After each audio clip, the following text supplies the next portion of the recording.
રાજકોટમાં ગૌમાતાને રાષ્ટ્રમાતા જાહેર કરવાની વર્ષો જૂની માંગ ફરી એકવાર તેજ બની છે। બહુમાળી ચોક ખાતે ગૌભક્તો અને ગૌપ્રેમીઓએ એકઠા થઈને આ માટે વિશાળ સહી ઝુંબેશ શરૂ કરી। આ અભિયાનમાં ગૌ આયોગના પૂર્વ ચેરમેન ડોક્ટર વલ્લભભાઈ કથિરિયા પણ જોડાયા અને ગૌમાતાને સર્વોચ્ચ સન્માન અપાવવા આહ્વાન કર્યું।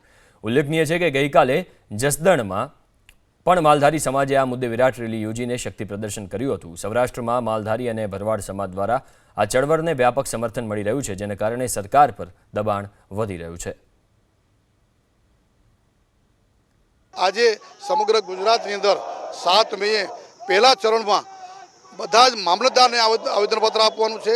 પ્રાર્થનાપત્ર અમે કહ્યું છે કે જે દ્વારા સરકારની રાષ્ટ્રપતિ અને વડાપ્રધાન સુધી આ વાત પહોંચે અને સરકારની યોજનાઓમાં કંઈને કાયદામાં કંઈને કંઈ વિવિધ સ્તરે આ યોજનાઓ લાગુ થવા માંડે અને એ દ્વારા સાચા અર્થમાં ગૌ રક્ષા થાય। ગૌ હત્યા કાનૂન જે દેશ લેવલે જરૂર છે એ માટે પણ ચર્ચા વિચારણા થાય અને રાજ્યો દ્વારા પણ એનું અમલીકરણ થાય। આ બધા જ ઉદ્દેશોને ધ્યાનમાં રાખીને આ ગૌ ચેતના અભિયાન ચાલુ છે।